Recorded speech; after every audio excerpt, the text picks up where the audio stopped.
Hi, I'm Father Michael. I'm from America. I was born and raised in Virginia, and I've been a monk here at the Abbey of Le Barroux for over 3 decades. And for almost all of that time, for 30 years now, I've worked in our vineyards and our orchards here at the Abbey. The monastery owns a vineyard here in one of the most beautiful areas of all Provence, between the superb dentelle de Montmirail, as they say in French, and the great mountain Mount Ventoux.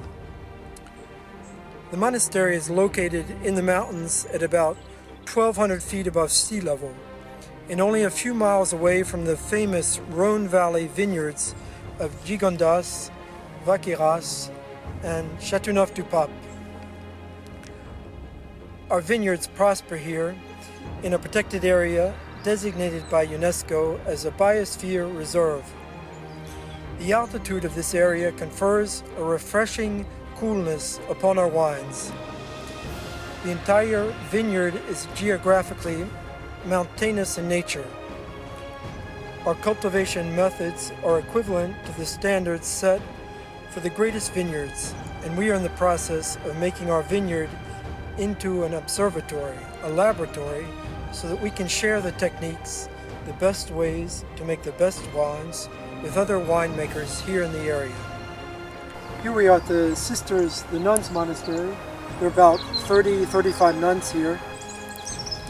Here we're in an area where we make some of our best wines. We have 2 grape varieties. We have Syrah here, and on the other part we have Grenache, and you'll notice it's high density planted very closely together, and so like I said, this is where we make some of our best wine. So this diversity adds to our general success, you could say, I guess. In 2015, the monks decided to work together with small winemakers in our area to make great wines together, under the direction of Philippe Combi, who is named the world's best enologist, that is, winemaker, for the year 2010 by Robert Parker.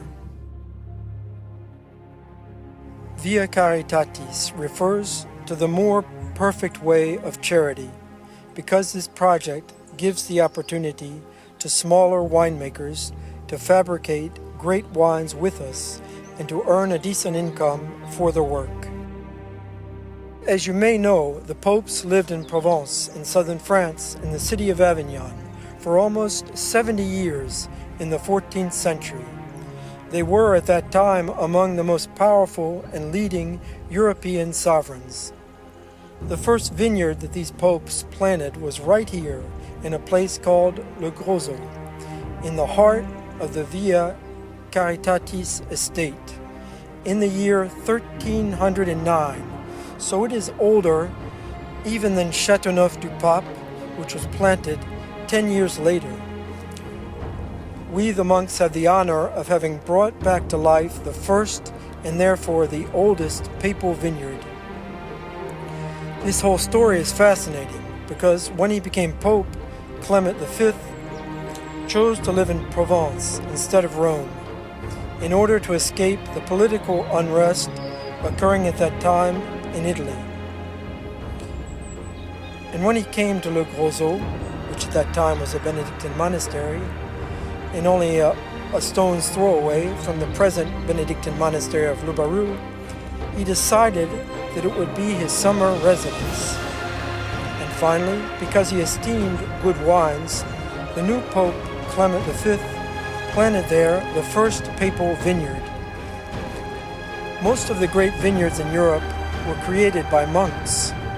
Romanet Conti, Clos de Vougeot, Clos de Tarbes, Alox Corton, Chassagne Montrachet, etc. All of these were established by monks, and we are simply aspiring to continue the work of our predecessors. We would be so happy that you could continue this way of charity by buying and sharing these wines. I would love to learn that these wines are being largely shared by those anxious to discover this more perfect way.